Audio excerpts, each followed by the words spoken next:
Well, welcome to Water Cooler. It's our weekly chance to run a few ideas around the test track, see how they survive, and it's always a pleasure to be able to welcome people who think hard about this country and its values and the way things are going.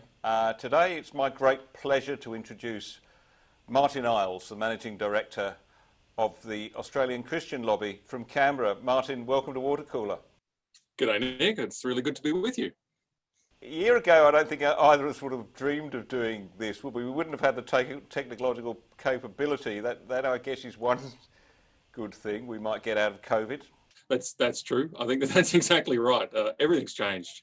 Not only the popularity of online content, but for an organisation like us, we've actually found a whole lot of new ways to innovate around what we actually do in the grassroots, and the way we train volunteers and the sorts of campaigns we run. So it's been a mixed bag, and we've found it to be really interesting. We were just talking before we pressed the record button about the audiences that you can reach with these sort of ventures. You're in the millions, right? Millions. That's right, yeah. So I think we were fortunate because we happened to get ahead of the COVID spike, if you like, or the COVID event. When I took this job February 2018, it wasn't too long before I thought, look, let's have a crack at online. Let's have a crack at digital content production. I think there could be a niche that we can fill, and that people could find desirable. And it turned out that those instincts were correct, but also we were ready to go. You know, we'd already got a bit of a baseline audience built up, and we certainly found that as soon as COVID hit, the consumption of online content sort of went up to a new level altogether. But by virtue of being there already, I think we had an established presence. And you're right, we're now reaching several million people, you know, sometimes 5 million people with videos every month. And that's a global audience, but even within Australia, it's in the millions. I think, for example, in Sydney, if you're a Sydney resident over the last 3 months, the last quarter, I think 1/5 of Sydney residents watched one of our videos. So it's pretty good penetration, and at similar figures across the country. Well, it was stack up well against the ABC, I would think, in terms of viewership. Well, I'll take that. I'll take that. That'd be fantastic. I think that if we can provide competition to the ABC and give a different viewpoint, then I'm all for it. Yeah, but I think what's happened, Martyn, is that we now almost have this quite alternative TV network, don't we? Apart from, you know, not just free to air, you know, not just Sky with all its glory, but something like this that people will watch at home and in quite large numbers. Yeah, I think so. And the competition's getting pretty stiff, to be honest. There's a lot of alternative content producers on alternative media, and there's stiff competition. I think that the need for content that's worth listening to, that's engaging, is increasing if you want to compete. But also, I think that one of the really big stories coming out of the last decade is that young people simply don't consume mainstream media anymore. So my generation and below, they don't watch free-to-air telly. They don't read newspapers. That's just not how they function. They can find stuff far more entertaining stuff that they find just meets their exact interests and speaks to them in the way that they think through online media. And so I think YouTube is the biggest TV network in the world. And that is where particularly young men hang out. But young people in general. I think there's going to be a huge revolution in the media space. There has been, but it's just going to continue as those that are young get older. Yeah, let's continue talking about COVID, if we may. One thing, Adam Crichton from The Australian was commenting at a Zoom event yesterday that he thought that part of this overreaction, if you like, to COVID was that people no longer have faith to see them through these moments. It's almost as if they expect the government to step in and make them immortal. There was this sense at the beginning, right, that the government wanted to keep everybody alive, everybody possibly alive, but of course governments, indeed people, can't do that. It's never our decision. How do you respond to that, and did you see any other sort of spiritual lessons coming out of this COVID-19 crisis? Yeah, I think at the time I reflected on something that I've been reflecting on for a while, and it's, it's what I call, and I'm not the first person to use the phrase, but the hypertrophy of government, which is that, all things have their place, all things have their role, all things have their function, and all things can achieve something, but they can't achieve everything. But we're in a situation at the moment where people look to government almost as if it is a godlike entity, where they overestimate what it's responsible for, they overestimate what it can achieve. And also, I think people put a great deal more of their happiness, they invest a great deal more of their happiness and their psychological condition into who is in government than I think is healthy. And I've seen this in a whole lot of ways. One of the ways would be climate change extremism, where you get the idea that the world is going to end unless the government saves us from the end of the world. Now, you can not believe in climate change extremism, but be quite comfortable with the idea that the climate is changing. You could even be quite comfortable with the idea that humans have an impact on the climate. But that kind of extremism, that the government and intergovernmental bodies and international bodies are our savior in the face of imminent doom, is, I think, a really classic example of believing that governments can do far more than they can. I think coronavirus is the same. And I think that the idea that a government can extinguish a virus, or even should extinguish a virus, given the costs that come along with that, is a very modern Western idea that government is the highest authority we know. Government can give and take away more than anything else we know. And we're starting to invest so much of our life and security in government that we look to them for everything. I think there is a spiritual lesson in it for sure.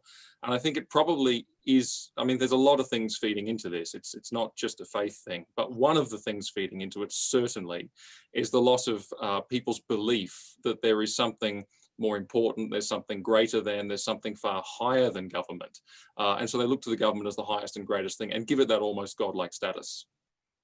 Yeah, there's enough for about 10 podcasts in what you've just said to unpack, but what gets me, Martyn, is you're right, people do have this tremendous faith in government, but it goes against all our experience, right? Everything in the last 100 years shows that government barely does the things it's supposed to do very well, and when you give it something very ambitious to do, it fails completely. And particularly, you mentioned the climate change discussion there, but in the international arena, governments getting together and fixing things, it doesn't have a very good track record, does it? So why do people still have this faith in it? Yeah, they tend to make a pretty ham-fisted effort of things.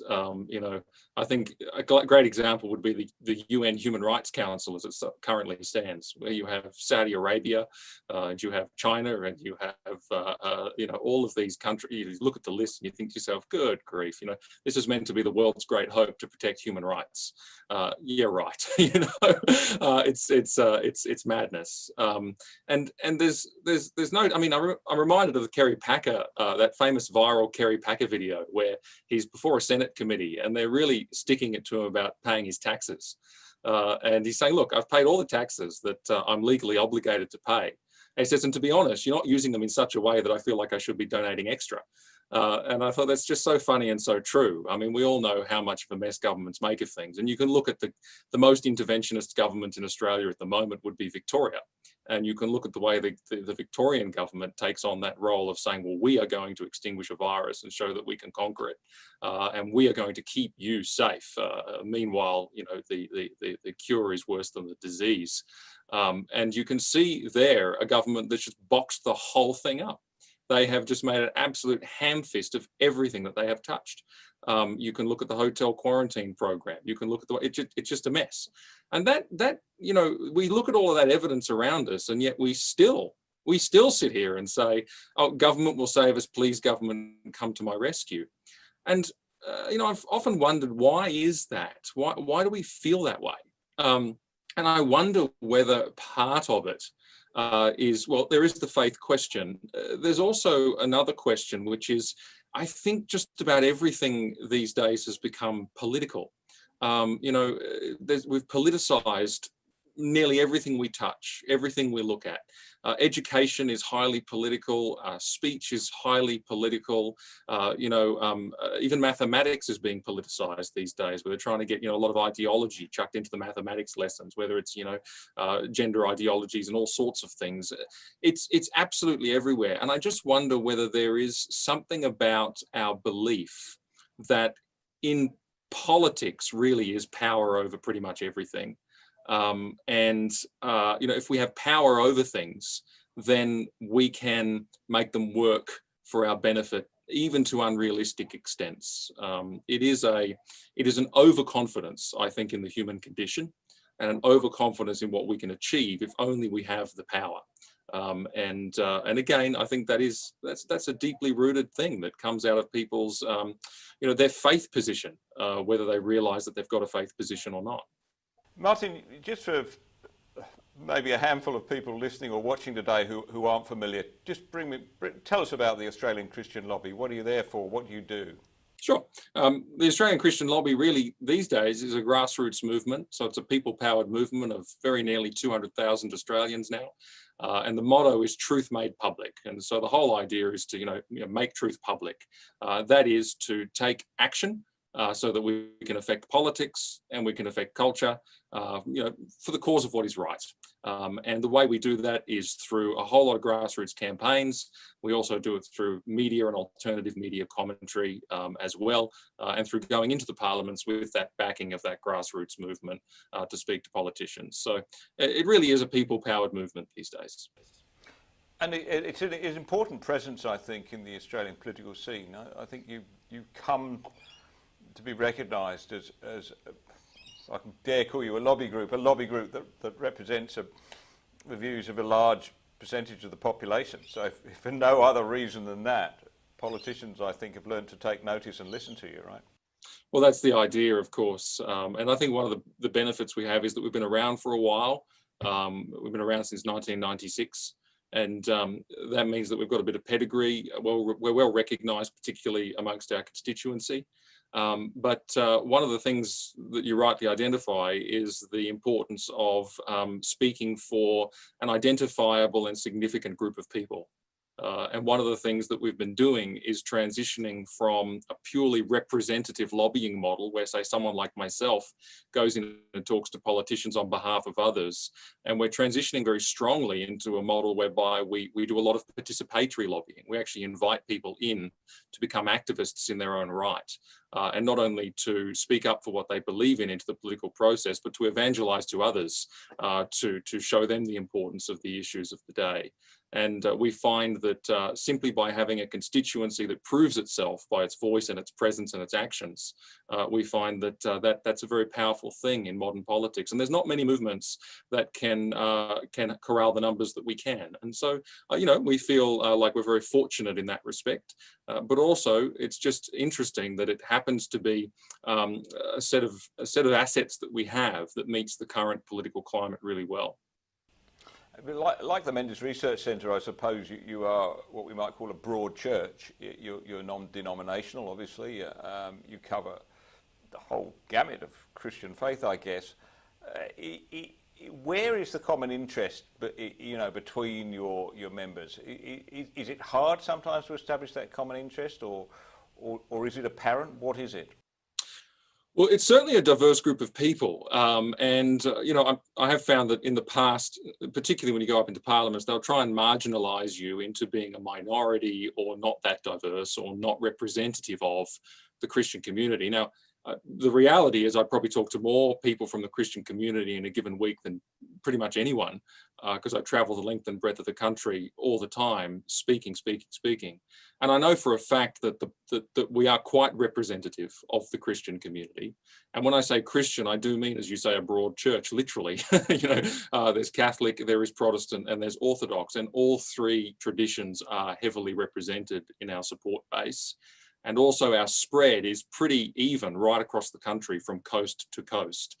So we have a strong representation in every part of the country, which is amazing to me. And the reality is that I think that the vast majority of people, if you had to try and nail it down to, well, what's uniting them? What is it that makes them interested in what we're doing? It's not their socioeconomic situation. We've got rich, we've got poor, we've got middle class, we've got the whole lot. It's not the race. We have a huge racial spectrum. It's not the denomination. I think it is a shared concern that culture's changing. And I think that the thing that these people share is sort of an alertness to the political realities of those changes. I think that they share a genuine concern for their future and the future of their children if they are to continue carrying the convictions that they carry in Australia long term. That concern, I think, really motivates people. I think it's very well placed. It's not artificial. And it is a concern about their future and their children's future. And also, and fortunately, it's not just a self-interested concern. I think the people who support us genuinely believe that if culture is to change in such a way that their convictions and their beliefs are under threat and they themselves are going to find it harder to participate in society fully in the future, they think, well, actually, that's going to be bad for society overall, because what I believe, I'm sincerely convicted, is good, and it's good for everyone. And so I think that's probably what unites our support base.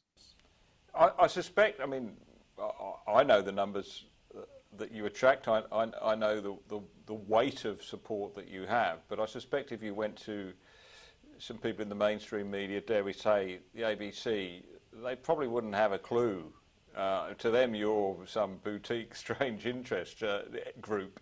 Do you find that? I mean, do they treat you as if you're just a strange sort of boutique aspect of civic society? Well, they kind of used to. It is interesting. I noticed a massive change actually around. So if we go back in time, I mean, a lot of people who are not ACL supporters or involved, probably the most recent memory they would have of ACL is the Israel Folau stuff. You know, we raised that money, we went through that process, and there was a lot of TV coverage of that, etc. It's quite high profile. And I just never forget going into the mainstream media studios and all that for interviews. So if it was Sunrise on 7, or if it was the Sunday Project, or wherever it was. And for the first 24 hours, the interviews I got given were so unbelievably hostile. You know, I was fighting my corner like nothing else, and they were trying to trip me up. They were trying to bring me down. They were extremely skeptical. They were really down on the whole issue. They were totally critical, and you just didn't get a fair run. They weren't interested in what you had to say. But it was really interesting. The day passed, and I think we raised basically $2 million in 24, 48 hours. And all of a sudden, all of these media outlets that had got me on and given me an absolute shellacking, you know, they got me on, they started contacting us and saying, please come back on, please come back on, please come back on. And so I thought, oh boy, I better put my boxing gloves on and go back for another round. And so I did. I showed up on Sunrise, I showed up on Today, I showed up on a range of it for the second time. And my goodness, weren't they kind and genteel and supportive? And, you know, I got all these Dorothy Dixer questions that were easy to answer. And all of a sudden, they portrayed the fact that they were completely on my side. And I'd gone in there ready for a fight, so I was kind of really thrown in the interviews the second time around. And I thought, isn't that interesting? You know, they had exactly the idea that you would describe, which is, you know, this is such a boutique thing. No one's on board with this stuff. This is just crazy, you know? And then they suddenly realized that actually Australians were sick of the political correctness. Australians really cared about their football and their favorite football star. And they were willing to put their money where their mouth was. And the grassroots energy that generated made them suddenly sit up and go, oh, we've miscalculated. We need to change our views.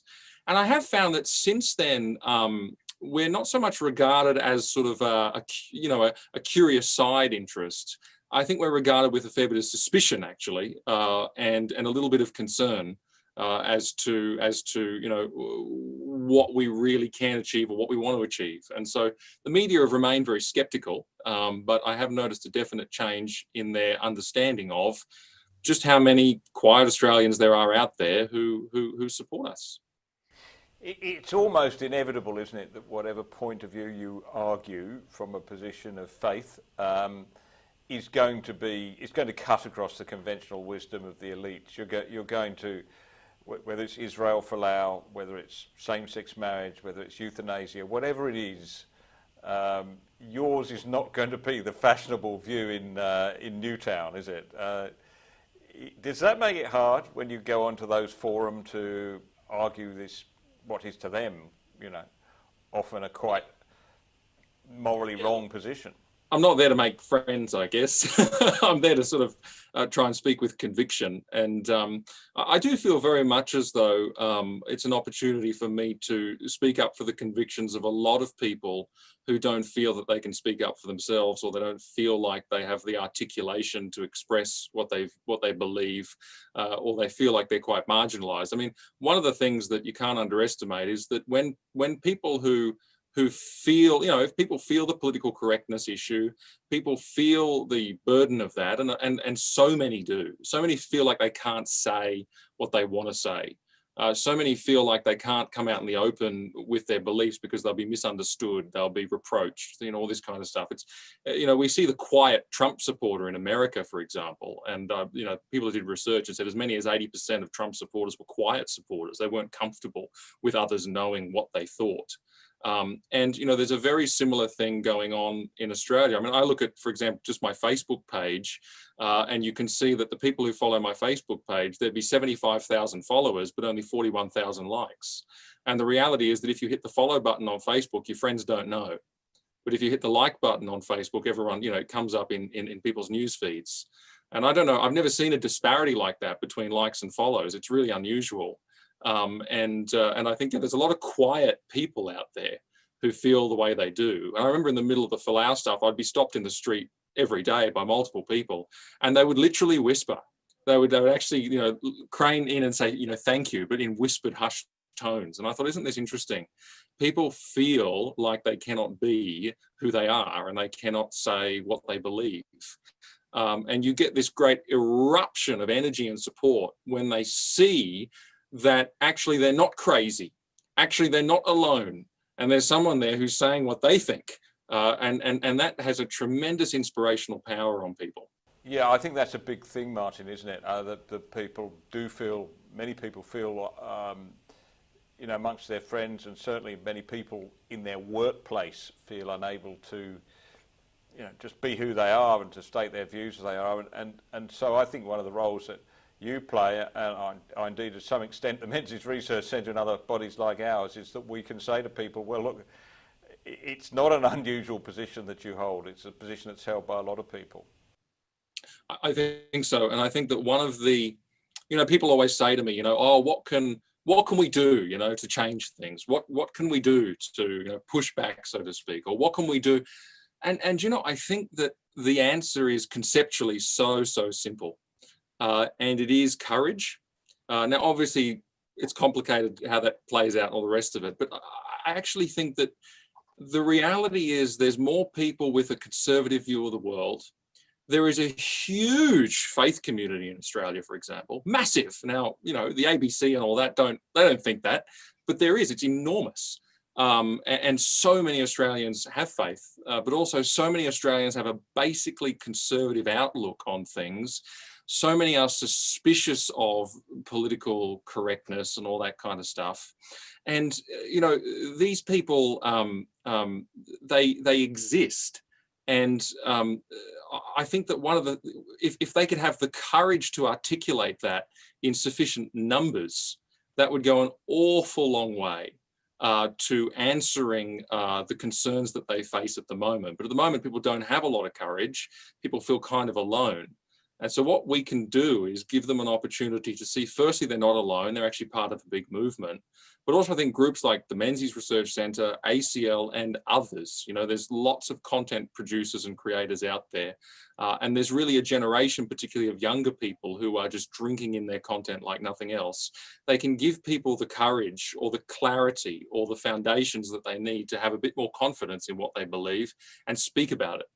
And I so often just sit back and think, look, if everyone was just courageous, a lot of this would be over in an instant, because the courage of those with conservative inclinations or even Christian views would overwhelm the noisy minority. I really do think that. Well, here's the thing. Out of the last 6 prime ministers, including the present one, we've had one atheist, right? The other 5 have been professing Christians of different kinds, but every one of them, it seems to me, genuine in their faith. Yep. It's paradoxical, isn't it? We don't talk about this. There's no space in civic life for politicians to talk openly about the faith and how it guides them. Well, that's true, and I think part of it is it's interesting. I heard someone say once that in America, faith is public and not private, whereas in the UK, faith is private and not public. And I suspect that we've probably inherited the British view on that, which is that faith is private and not public. And it's a strange thing to me. I think probably we could afford to be that way in the past because people had shared convictions. Their view of the fundamental principles of life and the world were basically shared. And that basic sharing came out of a Christian or Judeo-Christian worldview. And we're now in a situation where we don't share those things anymore. There is a tribalization of society that has a radically different fundamental premise that informs the way they see the world.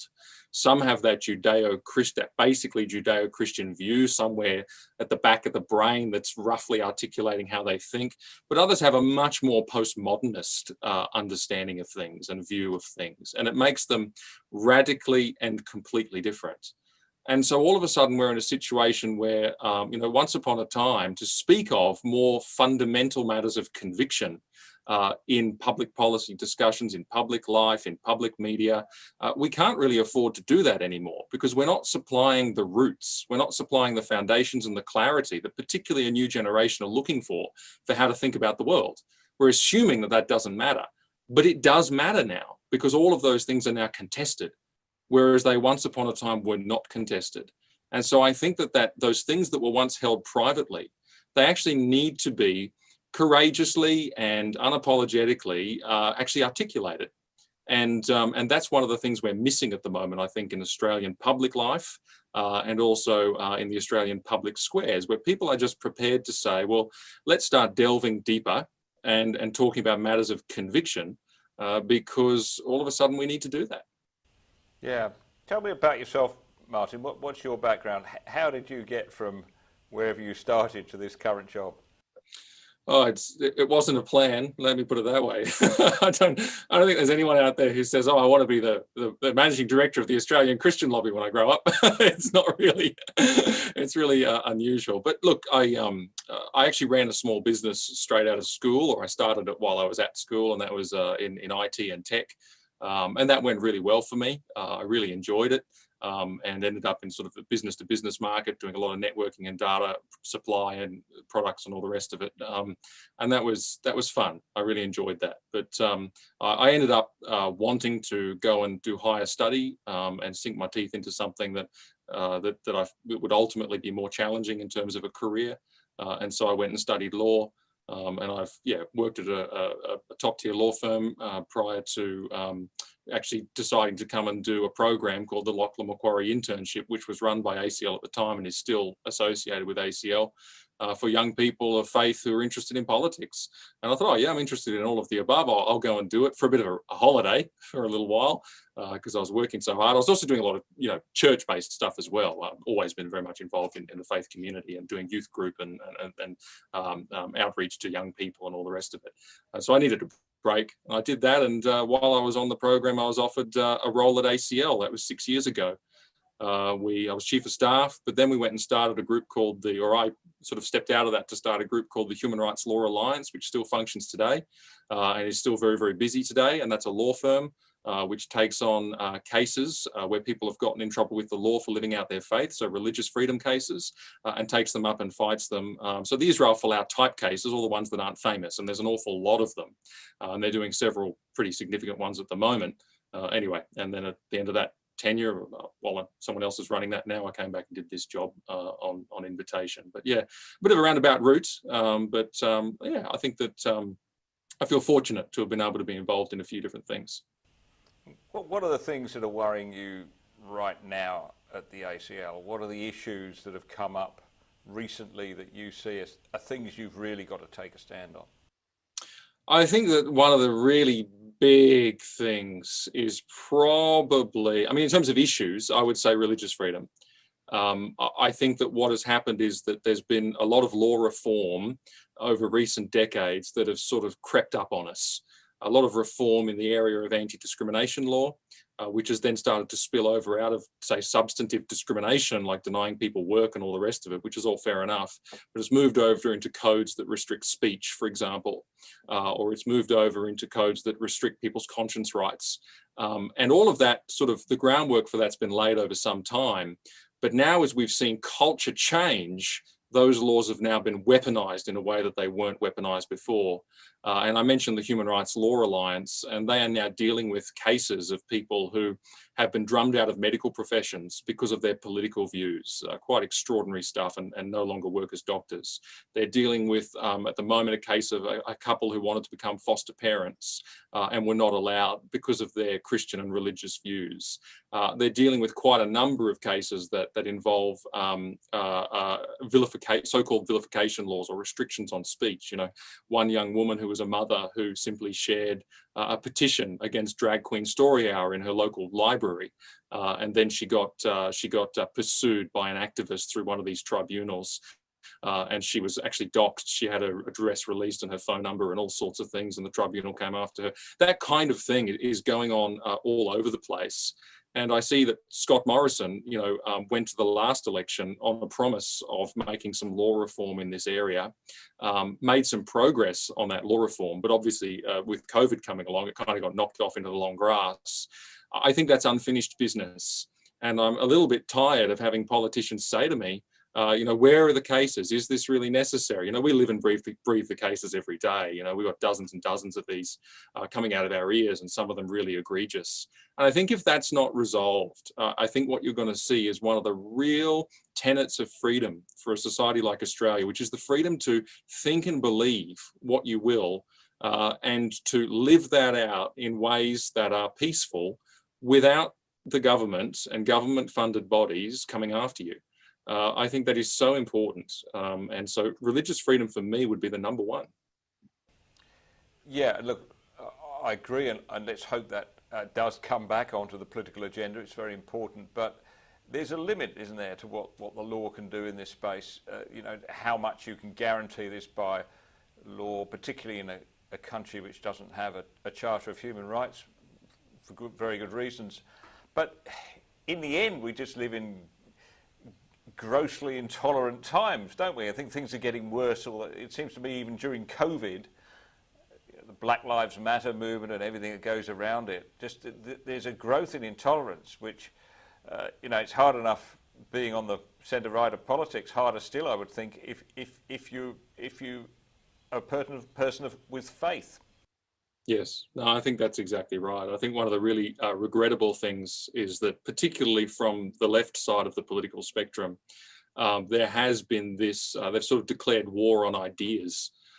They've declared war on thought. They've declared war on belief and opinion that does not, that they see as, oppressive.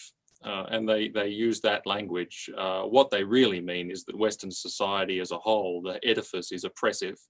And when they talk about systemic oppression, systemic, sexism, racism, etc., they're really targeting the system. And the system to them includes a number of things. And one of the things that the system includes is Christianity, or Judeo-Christian thought. And so they've decided to declare war on those ideas, that thinking, that culture, and they will suppress it by whatever means they like. And they will go to extreme lengths to do so. Now, this is increasingly the case for some of the leadership movements, like Black Lives Matter, you mentioned. That's increasing. You think of others like Extinction Rebellion, or there's Safe Schools, or there's a whole shopping list of these movements. Now, a lot of the rank and file don't feel this way, but there is left-wing leadership that is advancing these ideas, and I think it is actually mostly those types that are leveraging the law as a weapon. To go after people who believe these things and express these things, and for them, it's a cultural revolution. That's what it is, and it's a shame, because we've been built on the idea that we can actually share existence in common and mutual respect, even though we don't think the same. But I suspect you're not going to take this lying down as a movement. You're getting people energised. You're getting people speaking out, and that momentum seems to be growing. Would that be right? Yeah, I think so. I remember when I first took the job, I said to somebody here internally, I said, you know what? Because I sort of sketched out what I thought we needed to do, and I said, we're trying to turn conservatives, basically conservative Christians, into activists. I said, I just don't think that's possible. I just don't think it's possible. And it's interesting. I sit here now a couple of years later and I go, well, I never would have guessed it, but it definitely is possible. The rate at which we've got people prepared to stand on their own 2 feet and do stuff is incredible. And I think it is because they are seeing what's happening. They see they feel the effects of these movements and the suppression that they're getting. And it's not that they don't feel the same way, that they want to actually destroy people with these views. They actually just want, what they're saying is, can I be tolerated, please? Could I be tolerated for who I am and what I believe? And that's the extent of the question. And in reality, the religious discrimination bill that was coming before the federal parliament, to a large extent, that's really what it was. It was saying, look, can we not be encroached upon? And I think that's how people really feel at the moment. And no, they're not going to take it lying down. That's a revelation I've had in the last little while. I think that there could be a real movement growing out of this. Well, you've always got friends here at the Menzies Research Centre. You don't have to be a Christian to be a liberal. Many are, many are not. But I like to think that at least on our side of politics, we see your input as very important, and we wish you all the best for the future, Martyn. Well, thank you, Nick. I really appreciate that. And likewise, thank you for the work of the Menzies Research Centre. I've been familiar with your writing. I've been familiar with what you guys do for a while. And it's a great addition to all the voices that are out there. Thank you. Welcome you back again soon, I hope. Thanks, Nick.